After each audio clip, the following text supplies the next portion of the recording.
Hello and welcome to this demonstrational video on the 2021 Dethleffs Trend T7057. So we'll walk around the outside of the motorhome and then we'll proceed on to the controls on the inside. So first things first, to open the cab bonnet on this model, the release for the bonnet is just here. While we're here in this position, there is a tyre pressure plate there that will show you the tyre pressures. It is worth referring to the actual tyres themselves, because sometimes if you carry an extra weight, these tyres are capable of having a higher pressure put into them, because they are specialist camping tyres with reinforced sidewalls. Also just underneath here is where we fill the fuel, so the diesel fuel goes into the top one, and you do need your Fiat key for this. And then underneath that we've got the AdBlue additive. With the AdBlue, it comes up on the dash to tell you when that requires filling, and it gives you a countdown on the dash. It is important that you don't let that go empty, because you will force the vehicle into limp home mode. So that's where the AdBlue additive is filled. All fuel stations have got this now, so you don't need to carry jugs of it, but yeah, you can fill that up at most fuel stations now. Just while we're here as well, the blinds for darkening off the cab and also the windscreen are here. What you do is pinch those two together, draw this blind across, and that darkens the side windows. Exactly the same operation on the opposite side, the driver's side, and then a very similar thing on the windscreen. You just pull those tabs together, draw this across, and then this one goes halfway, and then there's a magnetic strip on the side of this box section here, and it corresponds onto another magnetic strip which is on that side, and that's what keeps the blinds closed. So that's what's darkening off your cab area. When you close these, it's just important that you take this back straight. Some people they take it back on an angle like that, and you can damage the pleats in the blind, so just make sure that goes back straight. Just take your time with it and do it gently. Just make sure these are put back into position, because if they're not clicked in properly, they can slide across, and obviously that'll impede your vision while you're driving. So onto the bonnet then. We've released the catch on the side of the dashboard as I showed you. I'll just put this bonnet stay in. So under here then we've got washer fluid, the coolant, the brake fluid reservoir, oil fill. There is a dipstick on this model, some don't have it, but this does have, which is handy. If you ever need to jump start the vehicle, it's done so via this little tab here. Sometimes you need the key, and you need to put the key into that little groove there to get this tab to go up. So I've done that. Lift up this. So lift the cover off, and that reveals a metal tab there which you can connect your positive to. So your red cable onto that one, and then your negative or earth goes onto this one here. So that's how you jump start the vehicle. Also how you jump start another vehicle from this one. The battery is actually the engine battery is actually located in the floor underneath this cover here. You should never need to actually go in there unless you're replacing the battery. So the safest way and quickest way to jump start is your positive on here and your earth onto here. Okay, so bonnet closed now. We'll work our way around the motorhome. Obviously we've got main entrance door, we'll go in there in a second. These vents here are for the fridge. So you've got one at the top, one at the bottom of the fridge. What it does is it draws cool air in at the bottom and expels warm air at the top. It's important obviously in hot conditions when the fridge is working hard that those vents aren't impeded and there's no debris in there, so just make sure those are clean. Obviously you're jet washing it, make sure that you're not spraying directly into there, because you will get water running down the back side of the fridge, which is not desirable. But if you spray it above, those vents are designed for water to run off. Next one along here then is the toilet cassette. So the toilet waste ends up in here, and there's an indication inside to tell you when that's full. When it is full and requires emptying, you just lift this tab up like so, slide the cassette out, and then in theory that then would be full of toilet waste. To empty that, slide that nozzle forward, undo the cap off the end, With the cap off the end, you pour the waste away by turning it upside down like so, and then the waste pours out of here. As you're doing so, press this button in here. It lets air in as the liquid is coming out to stop it glugging. This cassette requires a chemical being put into it to break down all the smells and all the solids. So to do that, you slide this cover back here, open up this blade here by turning this dial, and then you've got access into the cassette. So once you've emptied it, what I tend to do is fill it back up full again with fresh water, close this off, swill it around, shake the whole cassette, and then empty it again using the process that I've just described. Once you've done that, then you can open this up again, put a little bit of water into the bottom and the required amount of chemical, and then it's ready to use again. Before you replace it, make sure this blade is fully closed and that is pointing in that direction. Slide the cover back on and replace the cassette. When you're emptying this and you want to take it over to the disposal point, it has got wheels on it and an extendable handle to aid you in carrying it. So that's the extendable handle, it's just telescopic. Before you put it back in, just make sure this is clipped back into position like so, and then to put it back in, you just line the wheels up on the runners like that and slide this back in. If this isn't pointing in the right direction, you won't get it back in. Equally, if you've opened this from the inside, which I'll come to in a second, and that's facing that way, you won't be able to get the cassette out. So it's important that that's facing in the right direction and that the valve is closed inside before you try and take this out. That is lockable just with one of the habitation keys. Next one along here is the mains inlet. So this is where your mains cable would go into. There is a mains cable with this vehicle, but the way to do that is lift the lid on the cable that's going into the motorhome, and then the lid slides in like that flat. I don't know if you can see that or not, but the lid is sort of sliding in flat, and then to release it you push that down at the same time as pulling the cable out. So that's the release on it there. There's an indication on the inside to tell you that you've got mains coming in. Just while we're on that point, we're into the garage area here now. The mains, so on the point of the mains, there's a main circuit breaker here. So that's like a domestic circuit breaker that you would probably be used to seeing at home. You can test that you've actually got a main supply coming into the motorhome by pressing that test button there, this one here, and you press that, you can see that's flipped down. So I now know that I've got mains coming into the vehicle, and all these others here are circuit breakers for the circuitry for the 240 volt side of things. So in here then, it's illuminated. Just run through what we've got here. You've got a punch repair kit, if you're unlucky enough to get a puncher. We've got a hose that was left in by the previous customer, so we don't know how clean that is, but I'll leave it in. That's for water feeding into the motorhome, which we'll come to in a second. That end goes onto the site or the tap, and then it's just an open-ended hose that you feed into the motorhome, so it's just to aid filling of the water tank. We've got a mains cable. This board here is required for making up the lower bed in the dinette area, which we'll come to in a second. There's a tool kit here with the tools present. On this side of it here, this is the awning winder. Now there is a separate video on our YouTube channel on how to operate awnings, which I'll, if I can remember, I will put it into the description. If you're not sure on how to use the awnings, there is that separate video on our YouTube channel. This is an island bed model, and you can actually lower the bed or heighten it to give you more space in the garage. The winder for lowering and heightening the bed is this one here. So what you do, this flap here, you lift that up, and you can see there's a catch there to keep that flap in position. The mechanism for the bed is just there, and the winder is magnetic, and it sort of catches onto there like so.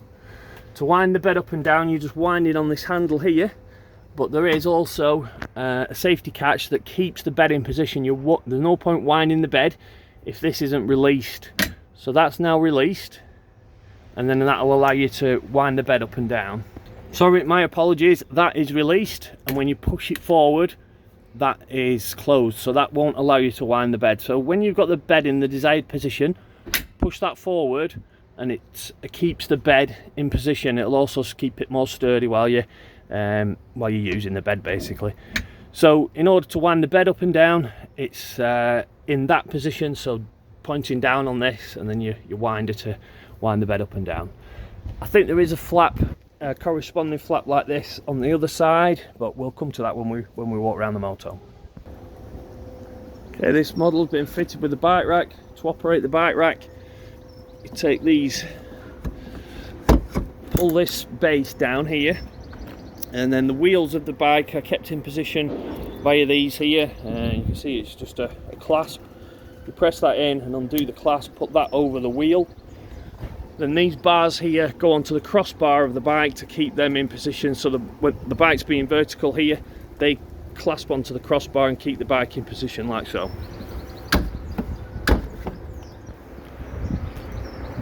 Okay, so on to the other side of the motorhome then. It does have this corresponding flap here. That's just when the bed is in the higher position, it just blanks off. There's a little space that you can see through, so it just blanks off the bedroom area from the garage a little bit better. We've got carpets in here. These cushions are required to make the bed up. As I said, we'll get to that when we go inside the motorhome. In this area here is where the fresh water tank is situated. To drain this fresh water tank down, it's this wheel here. There's a little indication here to tell you how that operates. Basically, when it's fully clockwise, finger tight, don't need to over tighten this, when it's fully clockwise and just finger tight, that's fully closed. As you're turning it anti-clockwise, you'll hear a little click, and what that does is it drains it down to 20 litres, so that allows you to calculate your weights better. So 20 litres, 20 kilos, and so 20 litres is exactly 20 kilos, so it allows you to calculate your weights. If you turn it past that little click all the way anti-clockwise, just do it finger tight, don't need to over tighten it, you will damage the mechanism. Then that is fully open. So obviously it's very important to drain all the water out of this tank. If you leave water in here and it freezes, it will turn to ice, expand in the tank and crack and damage the tank and all the sensors, so it's an expensive mistake to make. So that's how you drain it down. There's just access to the tank here. If you unscrew this cap, you can get inside the tank should you need to sanitize it or access any of the sensors. If you're going to do that, just make sure that this is fully tight. This does need to be tight because there's an O-ring that seals it here. You can imagine if you fill in this tank and water reaches that O-ring and it's not tight, it can get past there, you'll have water flooding into the motorhome, which is not good. It's heated in here, so the blown air heating is channeled through one of those vents just there. You've got tie down points that you can secure items in here with. You can just unscrew those like so, and then they'll move up and down on this rail.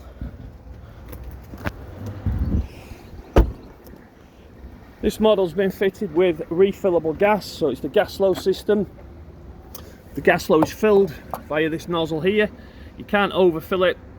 Basically, the nozzle in the UK goes onto those two little pegs there and tightens on, and then you fill in these bottles via that filler point there.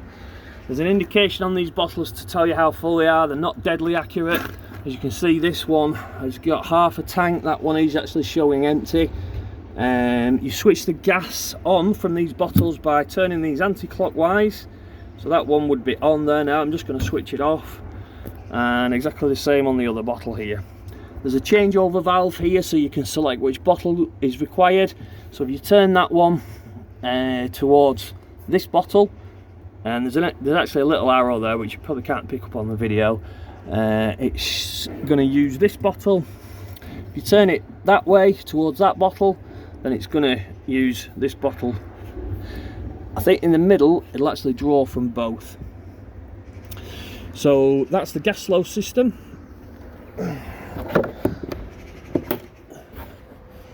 Above that is where the water is filled. Again, you just need the habitation key in there. Some people struggle with this. What you've actually got to do is put the key in hold this so that the whole cap doesn't spin, and turn the barrel inside the lock. So to open this, put your key in, hold this so that the whole thing doesn't spin round, and turn the barrel inside the cap, and then it'll allow you to take this off. You do actually, once you've got it unlocked, you've actually got to push it in a little bit and then turn it. Okay, the wastewater, so everything that goes down the sink, down the kitchen, bathroom and shower, ends up in a tank which is underneath the motorhome.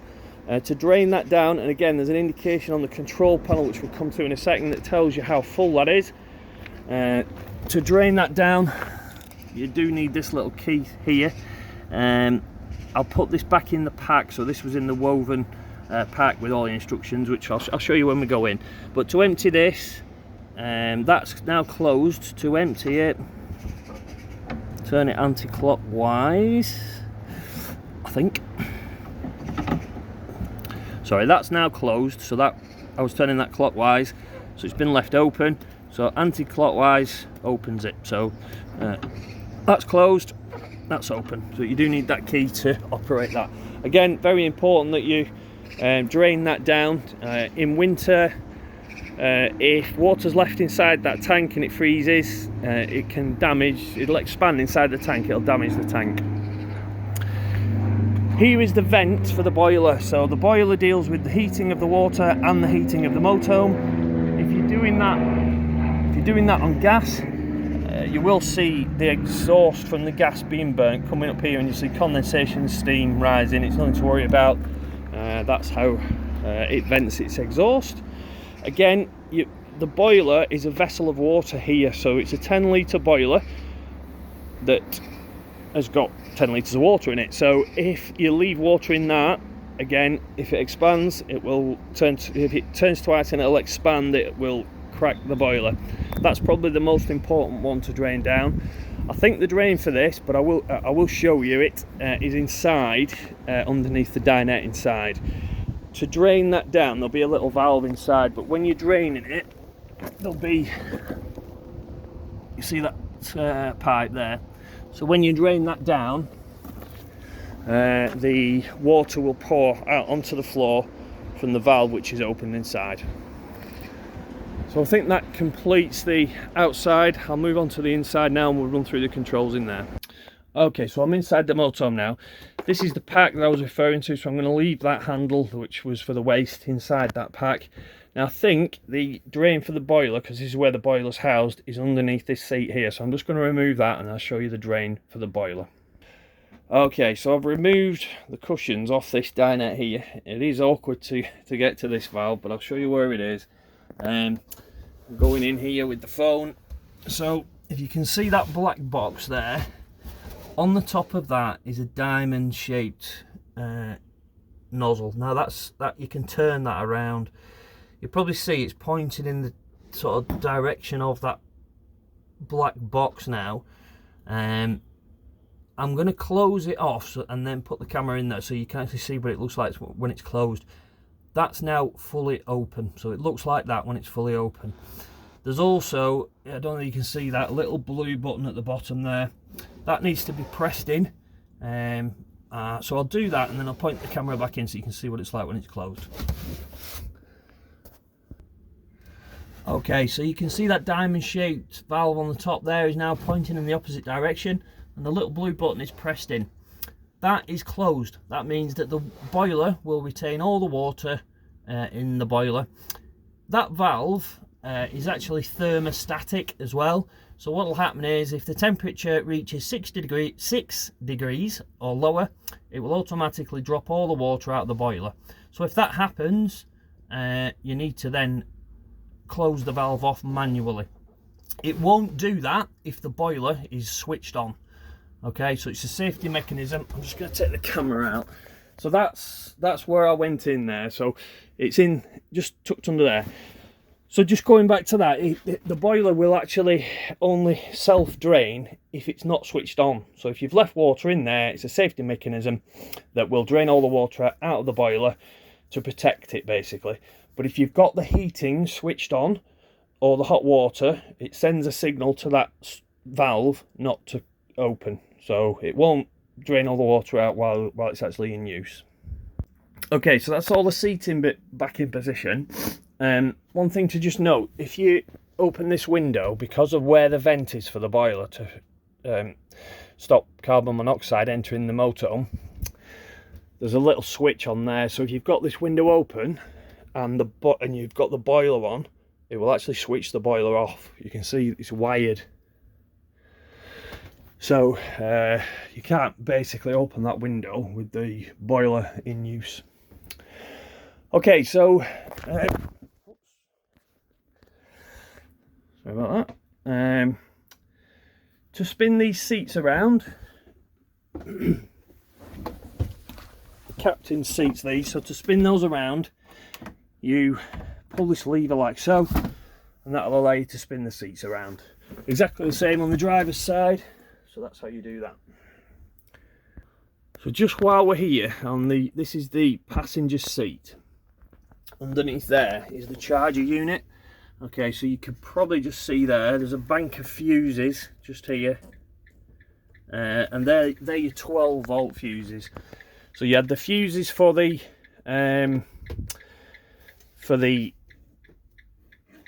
mains electric, but that's the fuses for the 12-volt system. Okay, so this has got an electric bed. This bed here drops down above this dinette area here. To do that, there's an electric switch here. You do need the key in it. You need that key to be in there and pointing that way, and then you control it via these buttons here. So if I press that down button, you've also got to make sure that that's removed from there, and then obviously you can see it's electric. It'll only go down so far, and you actually do need to open this up here. You see that cupboard was going to catch on here.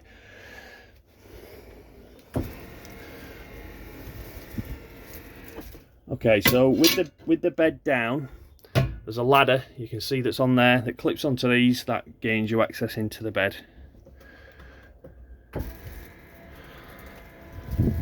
But just make sure obviously that cupboard is like it is there. So lift the cupboard up and make sure that this is removed. Okay, right, let's get on to the controls. So the main control panel is here. You switch this on and off by pressing that button there. This button here shows you the habitation battery or your leisure battery. So it's showing a picture of a battery in the back of the motorhome. Press that and this indicates how full that battery is. Because we're plugged in, it's showing 13.5 volts. If I was to remove that plug from the outside, the mains electric, then that would obviously change the readout there. This is your engine battery, as symbolised by a battery being in the front in the cab. So that's in good condition. Your fresh water tank is the top one here, and your wastewater tank is the bottom one. The water levels are indicated on this side of the control panel. The middle line is indicating that we're plugged into a main supply, so you can see that's just symbolised by a picture of a motorhome with the cable going in. The heating controls are situated here, and again we've got a symbol to say that we're plugged into mains, so that's how you tell whether your boiler is getting a main supply. To switch this on and wake it up, you just give a press on this wheel here. The first one is temperature control. Okay, so go into that menu, adjust your temperature to the desired temperature, and let's say you wanted 22 degrees, you just press on the wheel again and that'll give you 22 degrees. Okay, I'm going to switch that off for now.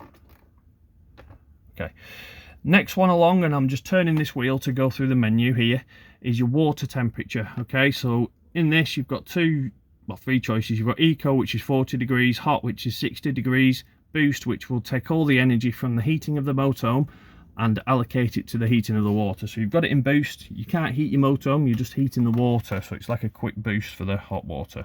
Again, I'm going to switch that off. Next one along is your fuel selection. So if you press that, you've got gas only, mix of gas and electric on 1 kilowatt, mix of gas and electric on 2 kilowatts, electric only on 1 kilowatt, electric only on 2 kilowatts. You want to go back at any point when you're in any of these menus, you press that back button. This one here will give you ventilation only. So So you can see there you've got vent or off. That's your timer. That will allow you to set the time here, this one. So that's your timer. You can set it on to come on at a certain time, run for a certain time, and go off at a certain time. That sets your time, and then you've got a settings menu there. I'm not going to go into that because obviously we want to make the video as user-friendly and short as possible, but there is a instruction manual that'll tell you what all the settings are in there. You've got switches for the motorhome as you come in the door here for the lights. And then some of the lights are actually switched individually. We've got an oven here, and it is just an oven. I don't think it's a grill as well, this. It's just an oven, so that's your temperature control on this side. You've got your ignition button there. You can probably see that flashing. And then you've got a light. Your fridge underneath that is a three-way fridge. So to switch this on, it's a long press on this button here. And then it'll allow you to select your power source.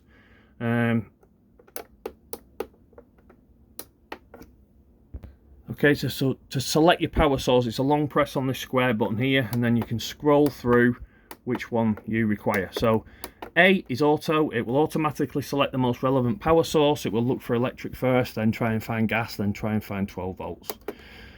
Mains electric, it's perfectly efficient on mains electric. It'll get cold and work all day long.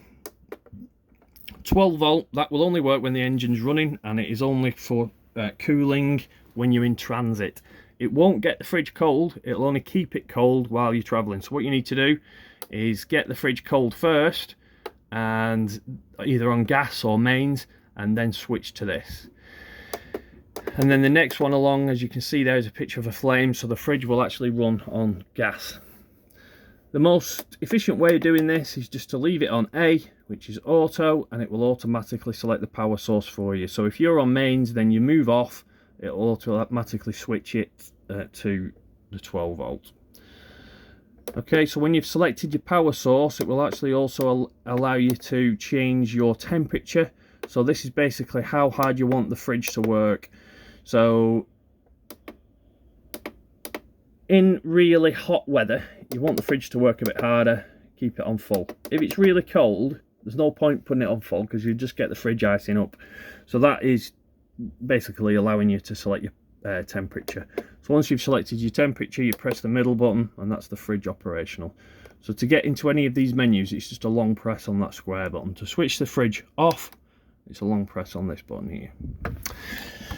The fridge, don't allow the fridge door to be closed for any length of time because you'll get stagnant air building up in here, which will give a foul smell in the fridge. There's a little catch here that you can open, and then click this door catch onto that one, and it allows the fridge just to breathe. It keeps the fridge slightly ajar. Kitchen area, there's not a lot I can say about that. When you first fill up with water, it is required that you purge all the air out of the pipe work. So when you fill up with water, like I've shown you on the outside, what you've got to do basically is pump that water through all the water pipe system, and eventually it'll come out of your tap. So what you do is you fill up your water tank, come to the tap, switch this on to hot first. So you've got a mixer tap here. I think actually hot is left to the left, but basically you'll switch that on and you'll get spluttering coming out of here. So you need to wait until that's a pure flow of water coming out. Otherwise, that boiler which I showed you, which is just down there, is just full of thin air. There's no point switching your boiler on, you'll actually damage it. So it needs to be full of water before you can switch your boiler on. So you do that by opening up your tap on hot, then switch it over to cold, and do exactly the same, and wait until you're getting a pure flow of water coming out of here. 3-burner hob with an igniter. Right, onto the toilet then. Okay, so to use this, basically, obviously lift the lid, open up this valve here. Now that directly corresponds to that valve, that blade valve that I was showing you on the actual cassette itself. So that's how you open that up.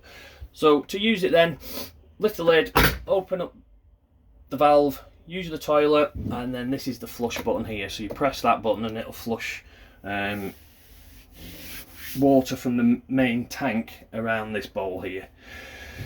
When you're finished, obviously close the valve back up, because otherwise when you're travelling, if the cassette's sort of half full, you get it sloshing around, which obviously you don't want. When the cassette's full, there's a little light that illuminates on this control panel here. You can isolate the living area from the washroom with that door, and then there's also a sliding door that comes across here with a tie back, so you can actually isolate the toilet and bathroom area from the bedroom and the living area. So it's island bed. That little cushion there allows you to extend the mattress, and there's also a little extension piece that you can slide down like so, so that the mattress can slide back and is supported. That lifts up for extra storage in there. All the blinds on this window, on the windows on this moto, basically you pull the fly screen down and then it clips into position. You can see how I'm just sort of, there's a clip just in there, you probably can't see that, but they clip down like so. With the blind, there's actually 2 or 3 positions that you can have the blind in. Okay, so that's how they operate, and I think they're the same on every window on this model. Yeah, so all the blinds are the same. Just one little thing before we wrap up. With this bed, this is the drop down bed above the dinette.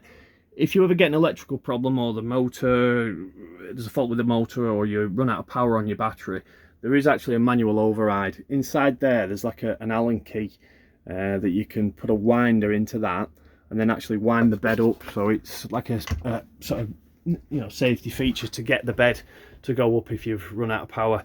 Now I couldn't find a winder for that. I'll search through the motorhome and make sure there is one, but that's how you get the bed back up if your power fails.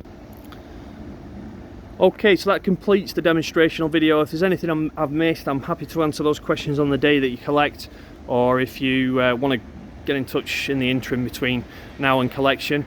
But we look forward to seeing you on the happy day that you collect this lovely new Dethleffs motorhome.